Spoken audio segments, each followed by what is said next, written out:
Hi, my name is Michelle Hawk, and I am an alchemist excited to share a conversation with Pearl today. Hey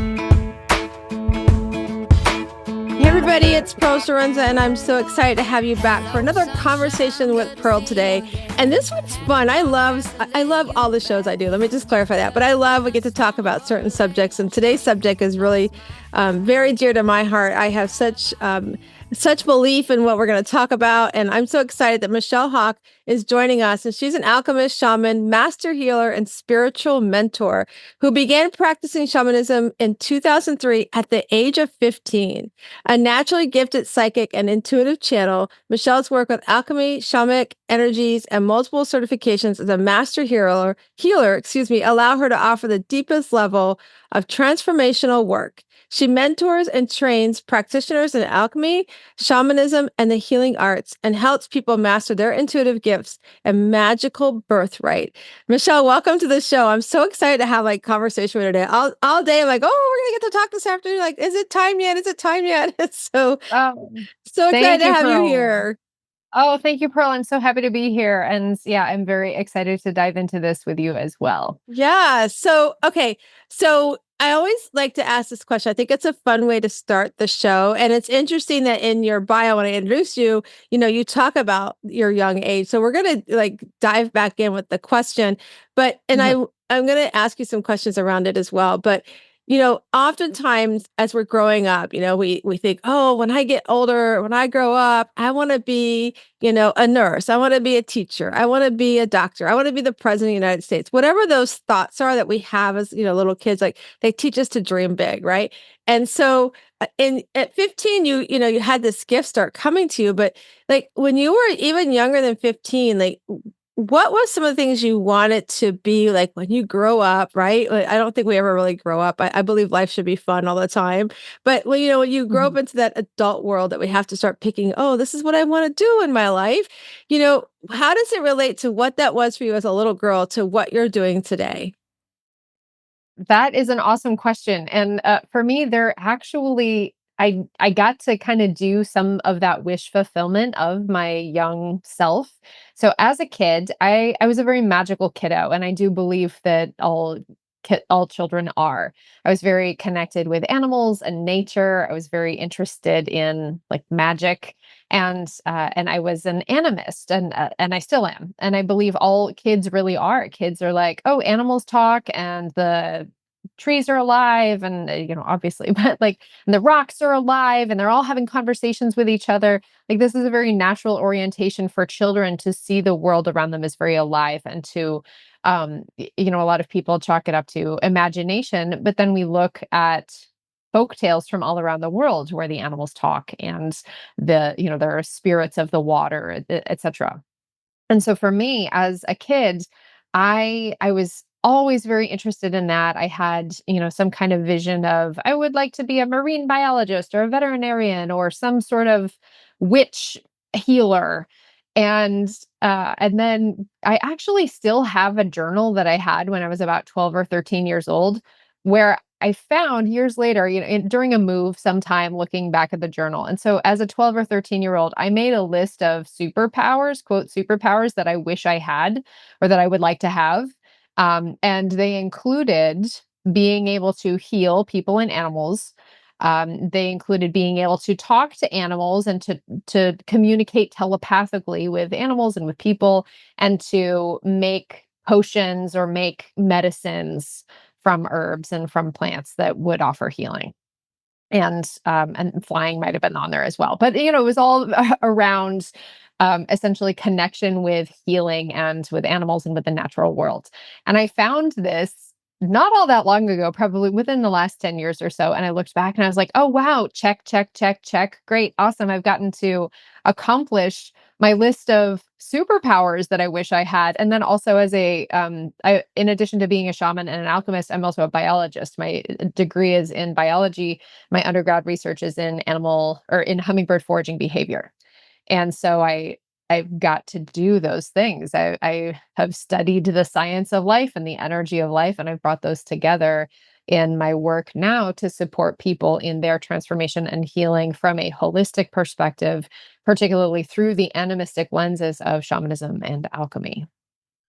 I just think it's so cool. I think you're the first person that I've asked that question to that actually found a journal that said, "Oh, look what I had said when I was younger." I think that's so cool. Mhm. You remind me of when I was moving from California to Virginia. I was my husband and I were packing everything, and we were doing government moves, so they were moving us. And my mom had sent this old ragged teddy bear down to me. I had had surgery, so I couldn't help do the packing. So my brother brings in this ragged teddy bear and like it's missing an eye. It just looks like it's been through heck and back. And I'm like, I said, my brother, I go, what do I want with this thing? He goes, I don't know. Mom said to give it to you. I'm like, well, I don't need this ragged old teddy bear. So I threw it away. Right. I was like, I don't Mm. need this thing.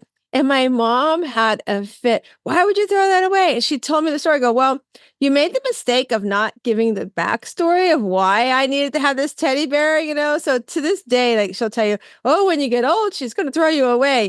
So it's so funny. I when you were saying that, I thought about that. But I think it's really I love that, like yeah, as we grow up, we always wonder, do the animals talk? I remember like I forget what was that show? Oh my gosh, I could see the cartoon where he talks to the animals. I can't think of what that Dr. Doolittle? yeah, Doctor Doodle, thank you. Yeah. I remember that and Mhm. growing up going, "Wow, that's really cool." Like, that would be fun to know what they're saying. Like, even now, like my dog, we had 2 dogs. We lost our little Chloe about 2 months ago, and Rico has I'm gotten older, and we look at him, we call him old man, and sometimes I just sit there, I'm like, "What are you saying to me?" So I just love that, as a mhm, young girl, that's something you want to do, and I think it's so cool that here you are doing that. So for the mhm. listeners that are new to hearing any of this talk, explain to them, what is a shaman? What's an alchemist? Explain to listeners like what do those phrases mean? Absolutely. Pearl, I want to offer you just a little side note before we go down that road. Have you heard of animal communication? No. This is a thing. Okay, so I'm going to invite you to look into this. There are telepathic animal communicators who can read and have translate psychic conversations for dogs. So that might be something Oh, that you that's want to cool. consider. Okay, we're gonna Yeah. talk. We're gonna have to talk for sure. Okay, great. Let's circle back on that. But side note, anyway, Yeah. so let's talk about shamanism and alchemy. So as a uh, I'm aware that these terms have certain connotations, and particularly calling myself a shaman in the modern Western world as a white presenting person has definitely gotten me a lot of flack. So let's define that. Shaman, the term shaman is a term kind of synthesized by white anthropologists to describe this role that they were seeing in different populations of indigenous people, and this role of a medicine person, a person who's connected with the spirit realm. And the word shaman, some people are saying, oh, it comes from the Tungusic word of the Mongolian people. And I have in my shamanic lineage, there's another interpretation that the word shaman comes from the um, the priests of the Mesopotamian god Shamash, who were the shaman, and they were the priests and priestesses of the temple of the sun god. And so there's even different variations of where does that word come from. But regardless, I look at shamanism as earth-based spiritual tradition and animistic spiritual tradition, meaning animism is the belief in all things are alive and this unifying life force in all things connects all beings. And then also the connection with the spirit realm. And this is really ubiquitous to all indigenous peoples all over the world. You cannot say shamanism only belongs to one group of people. Every group of people has this earth-based or every group of people who has this earth-based animistic spiritual consciousness falls under that umbrella term of shamanic practice. My shamanic lineage that I was initiated into many years ago is from what is now Hungary, from the shaman clan Baksha. And I've also studied Celtic shamanism, and I've also studied with North American and South American indigenous teachers as well. So I'm a multi lineage practitioner. And in alchemy, um, again, this word also gets thrown around, particularly in the personal development and neo spiritual community. And usually people are substituting it in as a synonym for transformation. And people also kind of use it to mean something that feels vaguely mysterious and sort of expensive, right? Or like, luxury, and like alchemy of chocolate or alchemy of dance. And those things are not really what alchemy is. And we have the pop culture version of alchemy, and this is what people generally know of it as the process of turning lead into gold. And while that is not technically inaccurate, it is woefully inadequate to talk about this process of alchemy. And alchemy is the art and science. It is the process of transmuting base material, whatever that may be, through this naturally organized process of universal law of change and transformation into its most elevated, actualized, enlightened, illuminated form. And lead into gold is an example through the metals of saying, okay, well, lead as this base material going through this process can transform into gold. And through the lens of course, you can apply this, to our health, to our relationships, to our consciousness, to our well-being, to our mindset of transforming our base material, our shadow, our conditioning, our trauma, or whatever that may be, through this process of alchemy that has 7 very logical stages that make so much sense as soon as you think about them. You're like, "Oh my gosh, yes, that's the roadmap to transformation I've been looking for. It exists, people, I've got you." And then coming into this illuminated, actualized version of yourself as a result of this transformational process. I'm so glad you explained that because there's so many, like you said, so many different thoughts behind it and everything. And, Mhm. and it totally like the picture you painted for me. It's like, oh, I can follow it through and have a better understanding. Now, how does like the psychic part, how do they intertwine with one another? Because like, so funny thing is like, I have somebody I met from my business coach over. It's been a couple of years ago now, and his name is Seth Elliott, and so hi Seth if you're listening. But I remember like we did something together, and I called him because I had had this dream, and I called him and he keeps telling me, he goes, I keep telling you, Pearl, you're an empath. You're just not listening to it. I'm like, I don't want to listen to it. I'm like, I don't, because I will have like, people call it like the deja vu dreams and things like that. And I'll go, oh, like someone have I go, oh, I feel like I've been here before, So where does that part come into?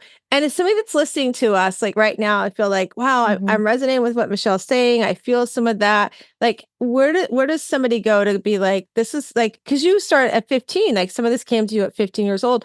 Like, Mhm. where did you start going, I need to like tune into this. It's something that's going to be part of me. And those that are listening, I know I'm asking a lot of questions. So, Mhm. how does the psychic part come in? And then how did you go from I felt this, I see this to now going, I really want to dive more into this. That was a lot of questions. Okay, let's break that down. All right. So, you're bringing up the psychic aspect and the empathic aspect. I do firmly believe that all people have access to this spiritual connection, and that it is our birthright to be in communication with the etheric realm, with our spirit guides, with our intuition, with our energy, with having access to this connection. People generally perceive it in this like or I should say it's a sub-perceptual sense most of the time. Like people are really wildly intuitive. And if you have there's a lot of examples of this, and people call it a gut feeling, or maybe in the entrepreneurial sense or the business realm, like you can just kind of read people, right? That is you might chalk it up to oh, you're reading their body language or you're noticing patterns, but there's also an energetic sensitivity that comes with that. And I should say the place where we do that skillfully is through our intentional spiritual skill development of being able to work with empathy and work with our intuitive awareness as a conscious tool rather than having it run in the background. And so then that is something that people can do. You can cultivate this aspect of yourself, and anyone can do this. I think it's just like any other skill. Like some people are better at throwing a baseball than other people just naturally, but anyone can learn how to do it and to refine that skill and improve their skill. So the same holds true here.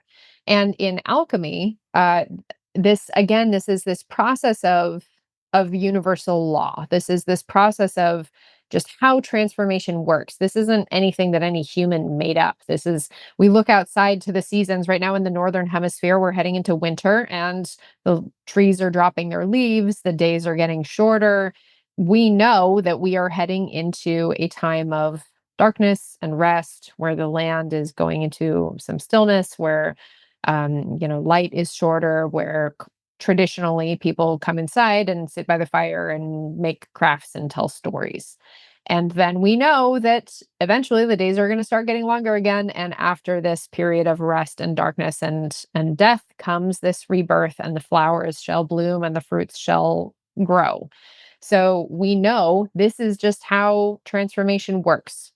And when we understand it, when we understand, okay, here's this actually very logical process, this very sensical, natural order of how energy fluctuates, then we can apply those same principles to our lives and to ourselves.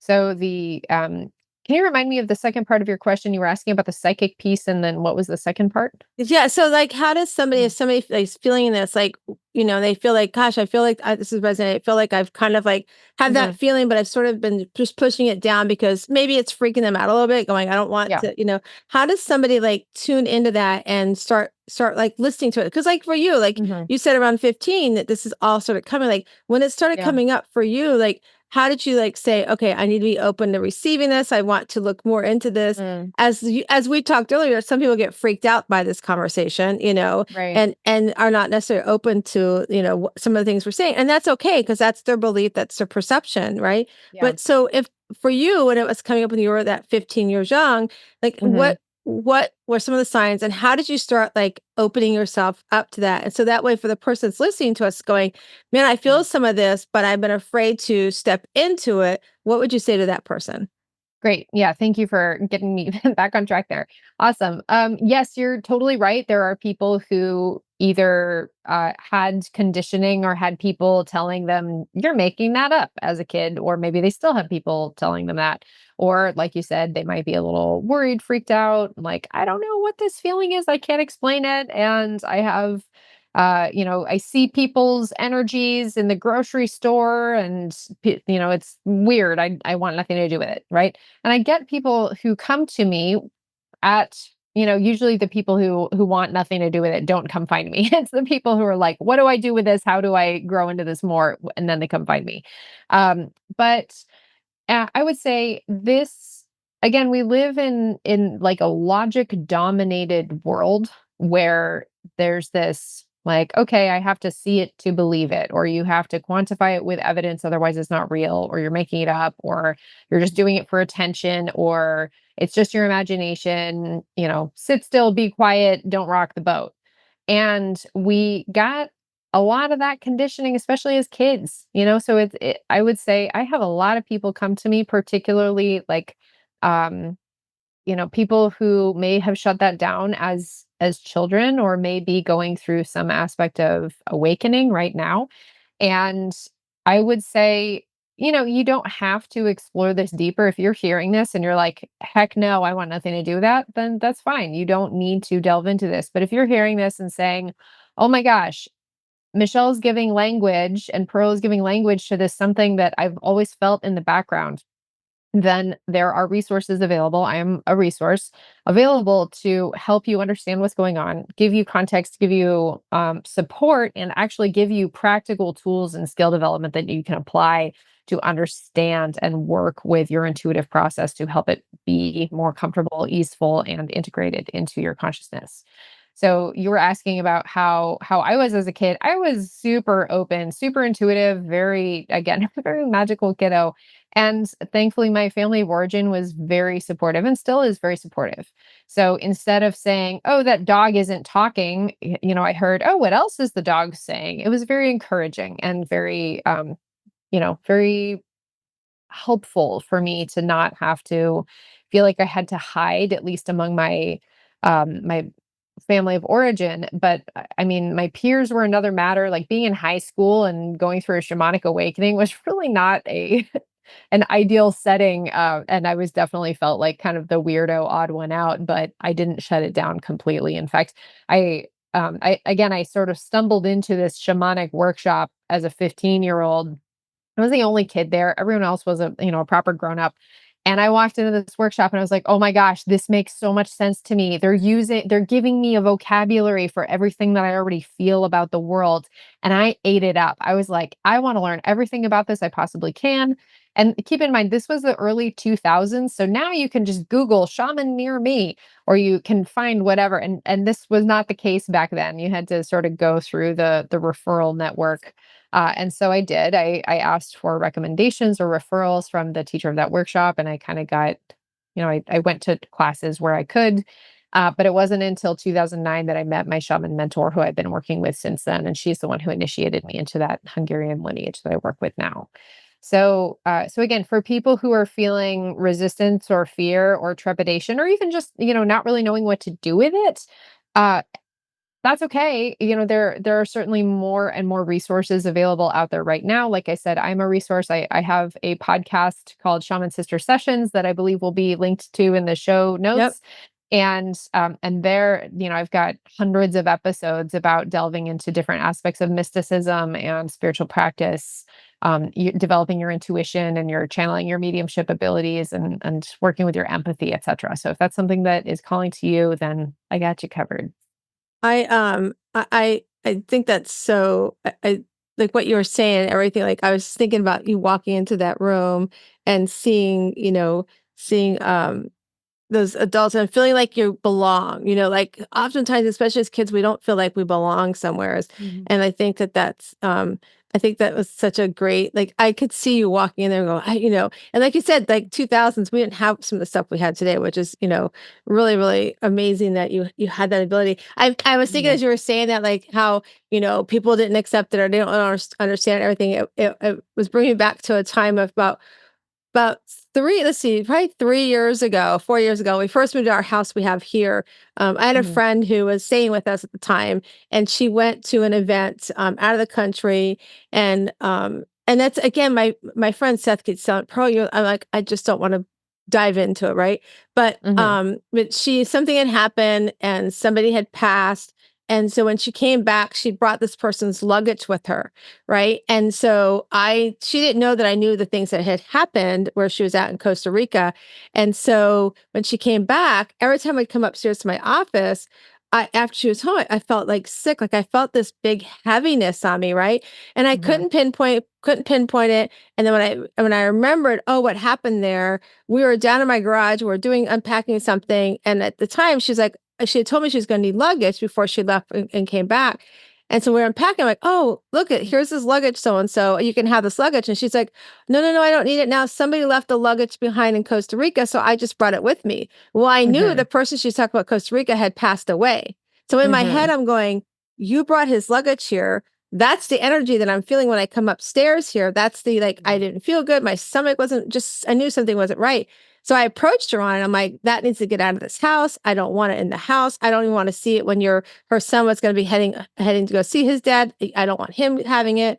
So she had told me, I went out to the garage a couple of days later and I saw this luggage by my trash can. I thought, okay, good. She listened to me.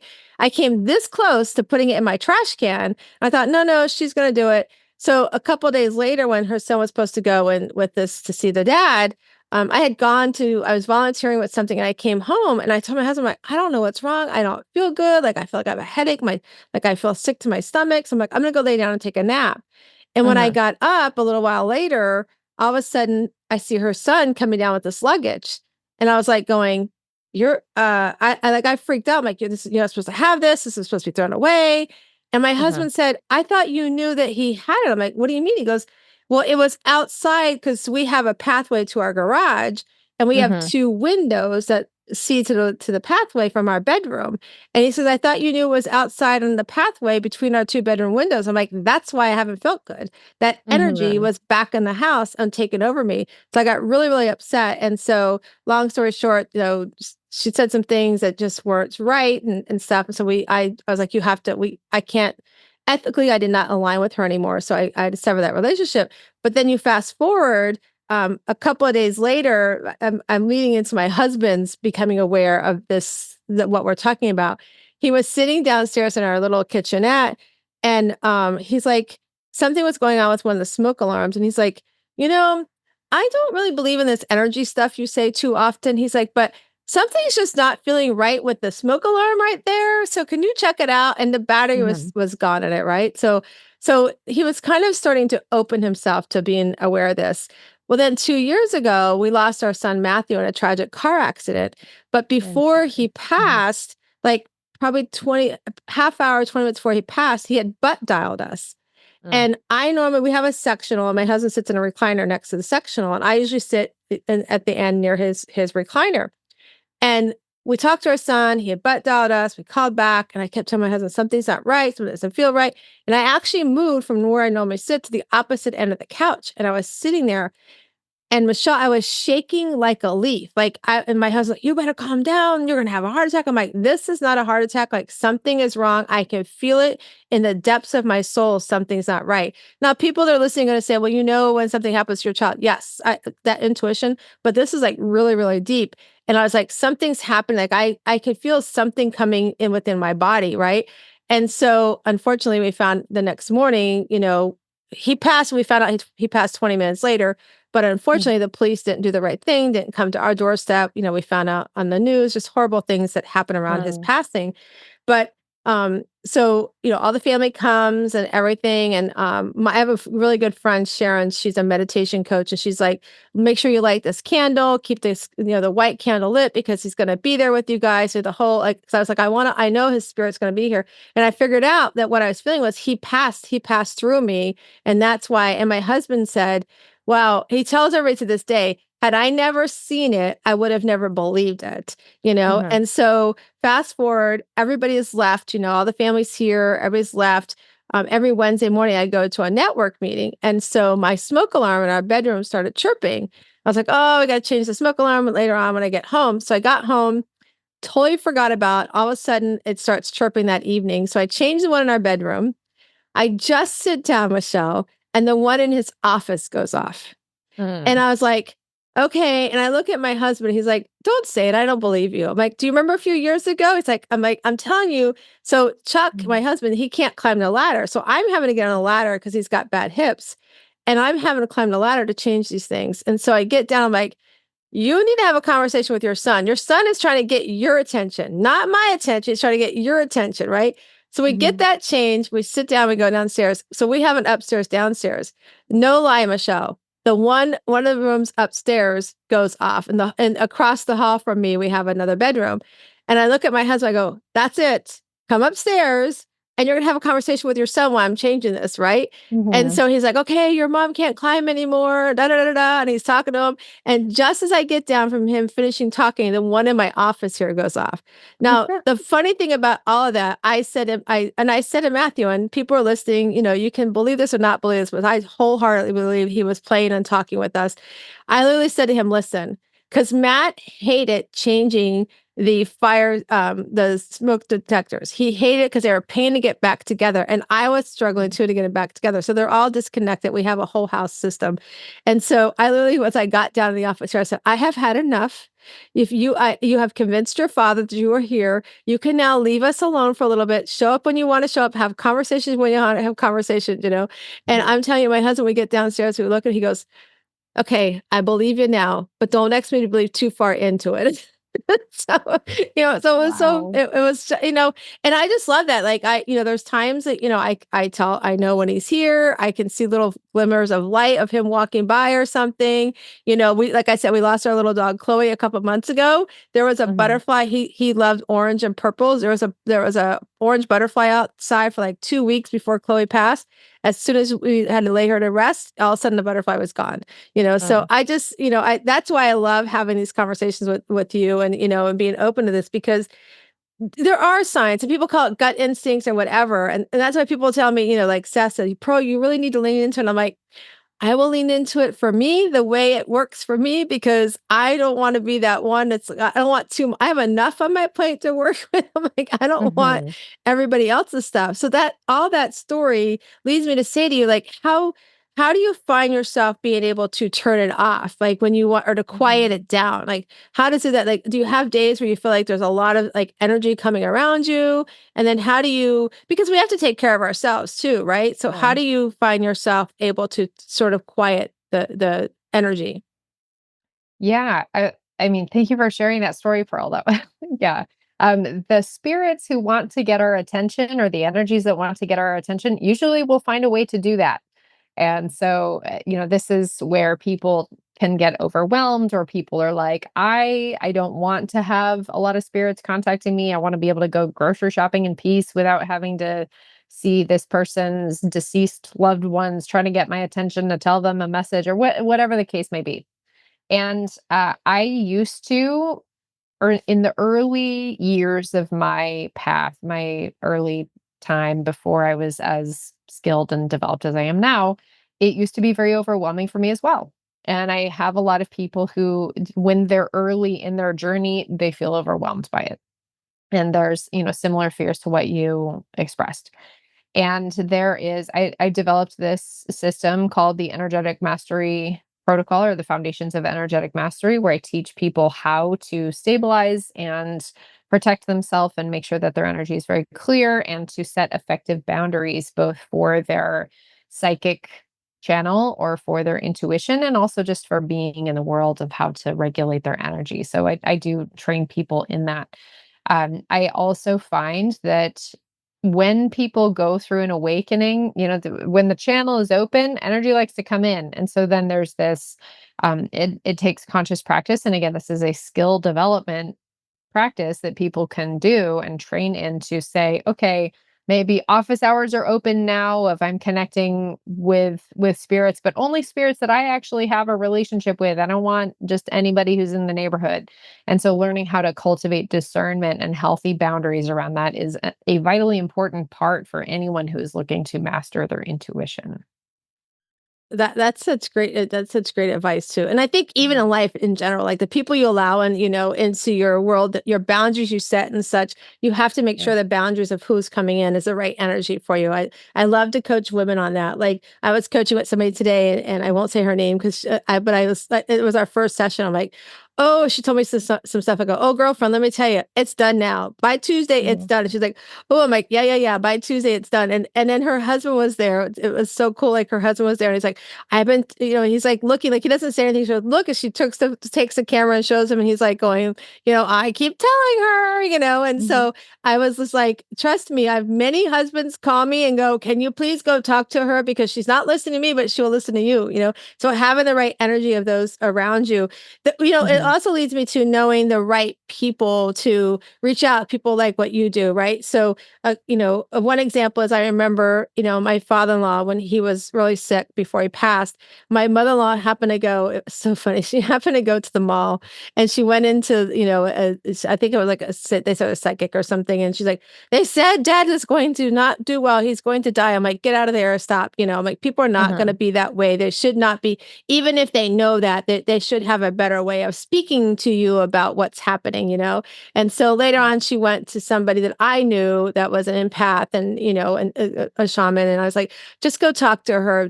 But don't say anything. She was like one of those ones, don't tell me anything. I just want to sit with you, feel your energy, feel what's around you. And the only thing she said to my mother-in-law was two things, which both came true. Was one, keep an eye on his health. Make sure he's seeing his doctor regularly, and so he was, and unfortunately, both of them were right. He did pass Mhm. later on that year, probably about 3 or 4 months later. But then the other Mhm. thing she said to my mother-in-law when she came out, this was like, I think I want to say it was like June timeframe that she went there, maybe May. And she said to my mother-in-law, she goes, you're going to be a grandmother by the end of the year, right? So she comes out Mhm. and she tells me, so what do you guys have to tell me? I'm like, I don't know. And we've been trying for 10 years to have kids, right? And I'm like, Mhm. I don't know. What are you asking me? She says, well, she said I'm going to be a grandma by the end of the year. I'm like, well, you better call your daughter because I'm not pregnant. I'm like, there's no way that's going to happen. And then Mhm. fast forward, a couple months after my father-in-law passed away, we got the call for our older son, Matthew, to adopt him, who's the young man, our son that we lost 2 years ago. And then two Mhm. and a half years later, and through in vitro, we had our son, Nate. But it was, Mhm. that was interesting. But the thing was, and I share that is because sometimes we need to make sure we align ourselves with the right person. And just recently, I was having a retreat and we had somebody come to our retreat and shared that she's a very energetic person, and she didn't call herself a shaman, but that she could do all this energy reading and things like that.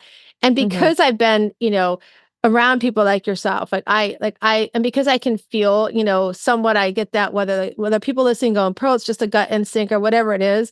Like leading up to my retreat, I kept telling my ambassadors, I'm not sure, but we're gonna go forward.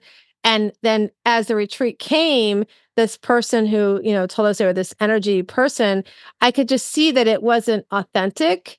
I mhm, don't want to say other things, but and then I remember like, she was saying that, oh, she could do like she could do I think she said she had like a psychic ability as well. And, mhm, I was just sitting there going, okay, if that's the case, then you're gonna pick up things from me that you're gonna come to me later and say. And none of that happened. So I knew that she wasn't authentic. I don't want to say anything other than not being authentic, right? So for the mhm, listeners that are listening, Michelle, that they can't, we're going to put the show notes and stuff like that. They can reach out to you, but maybe they want to look for somebody local to go find somebody. mhm, How can you, as somebody who wants to come into this world and either receive the energy that's around them and understand what the energy is around them, how can they ensure that they're around the right person that truly is on the path and has the expertise that you have, and not just mhm. somebody who wants to, make a dollar or something and has been practicing cards for like 20 minutes or something. Right. I definitely I've got a couple, at least one, maybe a couple of podcast episodes on my show about how to choose a practitioner. And so I have a bunch of tools up there of, it is totally okay. And I guess it's also a little different of like, are you going to go see someone for just a one-off reading, or are you going to step into a deep mentorship or healing container with somebody? Because if you're just going to go see someone for a quick one-off reading, then there's less about the interviewing that you can do, but certainly looking at what materials do they have available, how can you learn more about them. But absolutely, for anyone who's looking to enter into a deeper healing or mentorship or training container with somebody, please do ask them questions, get to know their presence, see what videos they have that you can learn who they are, what they're about. Look on their website. I have a whole ethics and integrity of practice section on my website so people can look at what are my values of practice? Does that align with you? I require for anyone who's coming into either my one-on work or my alchemy apprenticeship training, which is a year-long training, I require that we have at least one, if not usually two or more conversations, just to make sure it's a good fit before I invite anyone in to work with me, because I want to make sure it's a good fit for me and a great fit for them as well. So it is, definitely uh, a process, I think, of being smart about it, being intelligent about it, and then also using our own gut instincts. And here's the tricky part. I unfortunately have seen a lot of people come into like their spiritual awakening, and perhaps they have a background in marketing, or perhaps they're really used to having a really beautiful internet presence. And this is where we have like the Instagram shamans, right? And then they go to South America and they drink ayahuasca and they're like, oh, I'm going to be a healer, and they actually don't have any training or skill set to do that. And this is the other piece, Pearl, of what you're talking about people who are called to their intuition or called to practice their healing or whatever it may be. Not everyone has to do that professionally.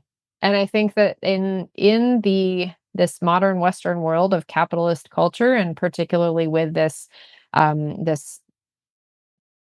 I don't really know what I want to call it, like an increasing popularity in both like self-employment, gig economy, and entrepreneurship, and like the glorification of anyone can have a TikTok presence and go viral and like make money at doing that. I think people have this really distorted idea of what spiritual practice actually is and what it requires of us, and what it takes to actually be qualified to offer support to other people. And sure, anyone can go get a weekend energy healing certificate, or anybody can go take a, week long, whatever the thing may be. But in wisdom tradition cultures and practices, people apprentice for years before they are ever offering support to anybody else.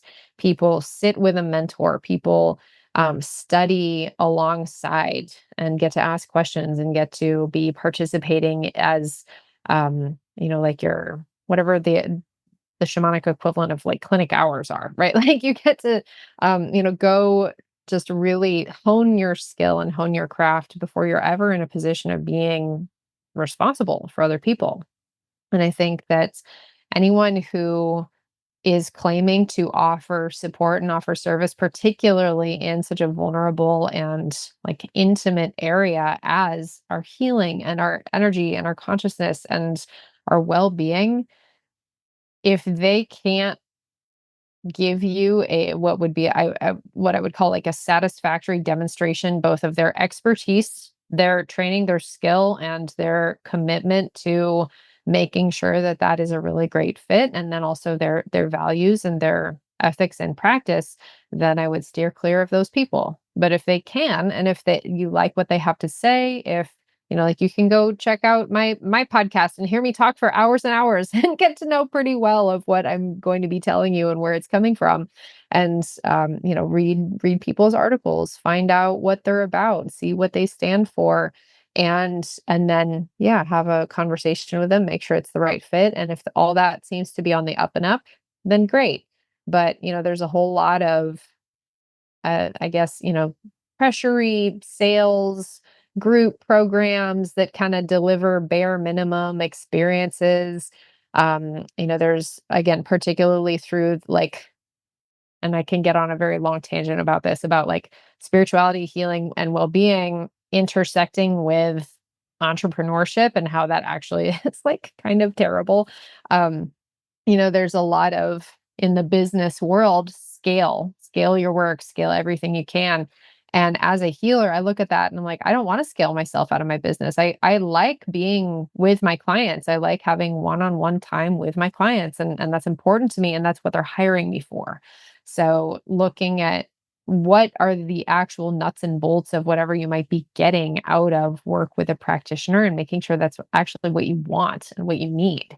Do you want to be part of a group program where you're only ever in like a group container and you get live calls once a month where you get to go and then chat with somebody? Or do you want to sit down and have an actual conversation and go into deep trance states and healing work and learn and cultivate your own spiritual skill development? In that case, you want somebody different.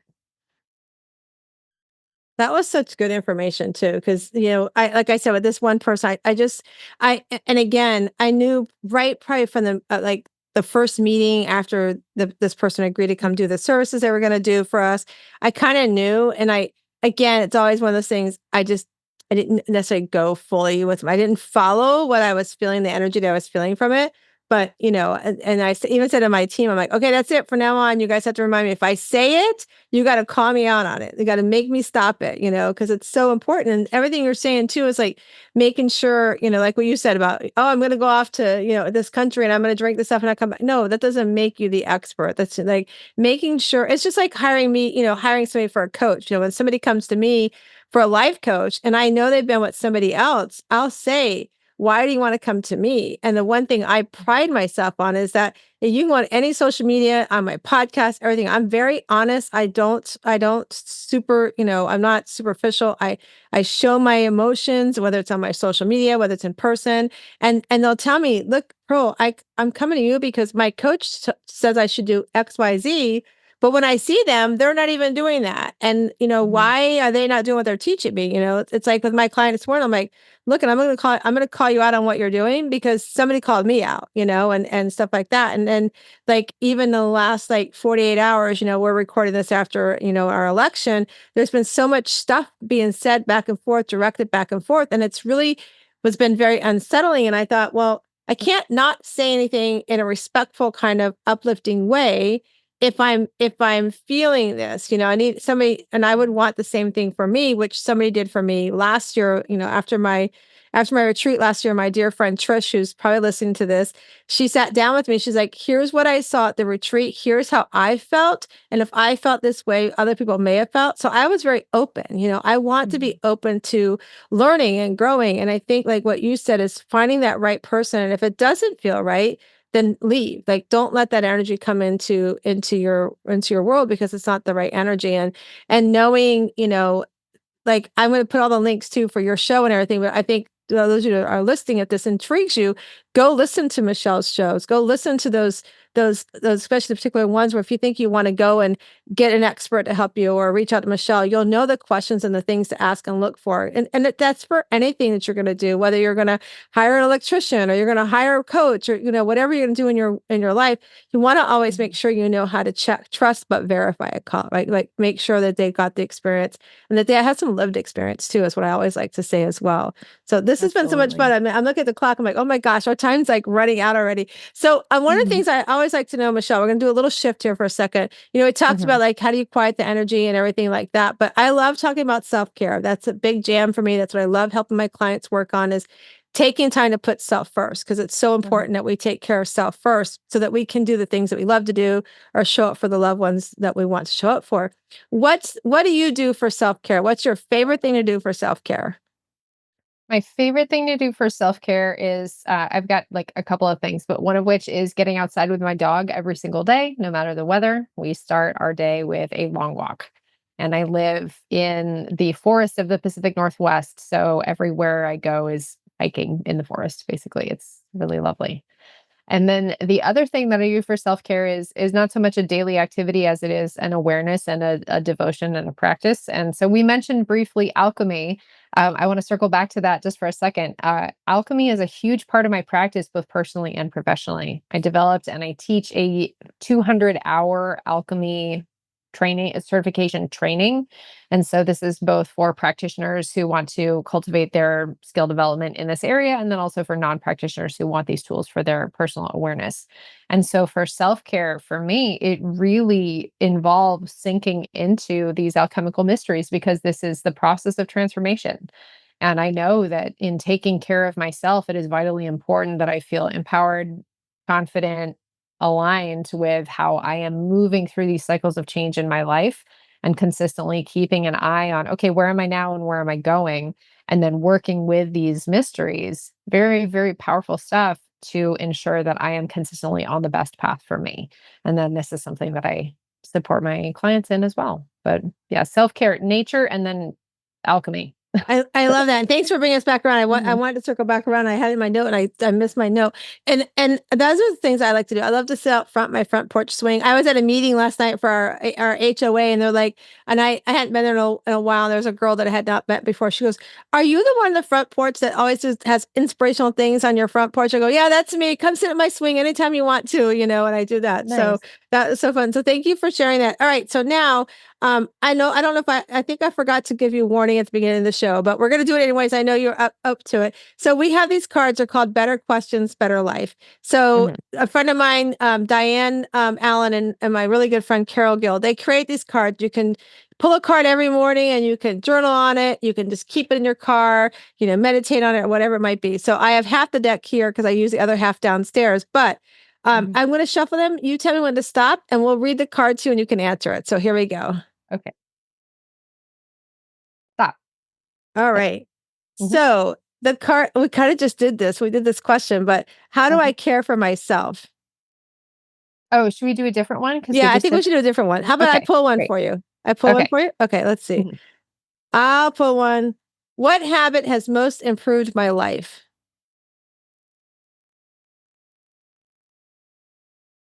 I still wanna go with alchemy because I think about in my life, as all of us have, I've been through some really challenging experiences, and I've had what in the shamanic world we call dark night of the soul initiations or underworld initiations.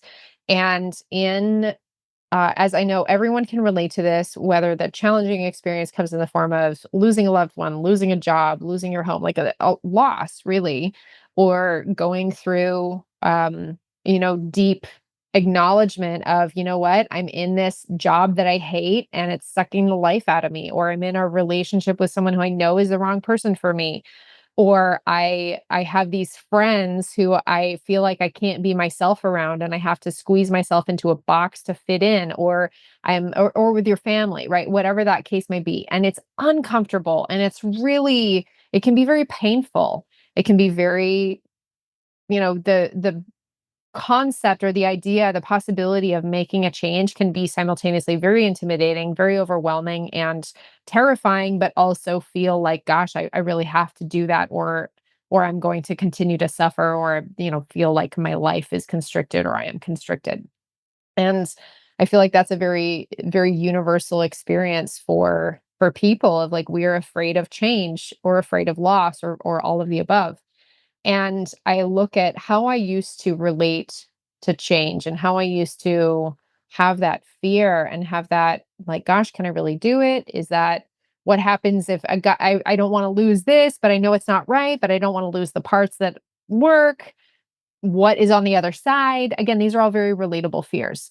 And I look at over the last many years of working with alchemy and practicing alchemy, it has been the biggest shift in my worldview and the biggest practices that have made the biggest difference for me in how I approach my life, not only on the everyday basis, day to day basis, but also how I am planning and making big moves in my life.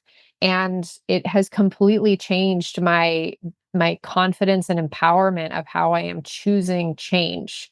And I like to say to my alchemy students, choose change before change chooses you, because we all know what it feels like to be in that job we hate or the relationship we're putting up with and we know it's not right, and the intuitive whispers like we've been talking about, our intuition gets, whisper, hey, this isn't right, you should change that, and it gets louder and louder and louder, and then until it's a slap in the face and it hurts. So if we learn how transformation works with the principles of alchemy, if we learn to not be afraid anymore because we understand how it works, we know what to expect, we understand how to collaborate with these very powerful spiritual forces, then we can shift, we can align, and we can choose change before the whispers turn into a scream that is so loud we cannot possibly ignore it. Because I know we've all been there. I've been there. Yep. I've been through some painful initiations that I now look back on as very valuable teaching moments. And through the lens of alchemy, that is again that habit daily and consistently in my life has made a tremendous difference for That's me. I love that. That's just such a great reminder because we all have that little, there's that little voice, and we've been there and done that before. So thank you for sharing that. Now, before we go, before I close out the show, tell everybody how they can find you. We'll also put it in the show notes, but what's the best way they can find you? They can find me through my website, Michelle Hawk. That's Hawk like the bird, Michelle, Michelle, michellehawk.com is my website. And there you can book a call with me. You can check out my alchemy course. It's a 200-hour alchemy certification training apprenticeship that begins every spring. I'm halfway through my 5th cohort of students right now, and I'm already taking people to begin for next March. So if that is interesting to you, then please do book a time to talk with me. And you can also find my podcast. You can get on my email list. I send out pretty awesome articles and full of insightful stuff. So if you want to be in touch, you can certainly find me and find ways to do that. michellehawk.com. Fantastic. And we will put in the show notes as well. And so those of you that are listening to us, make sure you leave a review, go leave a review on the show. And if you're watching us on YouTube, make sure you like and subscribe below and let us know and share all of this, all the episodes, especially today's episode. It was very fun and unique. And I love this. We could talk for hours on this subject, but Michelle, I want to thank you so much for coming. And I want to remind our listeners that as we leave today, that we do come into this world, we have a lot to work on. We're this rough shell of an oyster on the outside. But when you open it up and you start working and making your oyster, you will find that beautiful pearl inside. So go find your inner pearl of greatness today and make it an amazing day. Thank you, Michelle. Thank you, Pearl. Stuck in a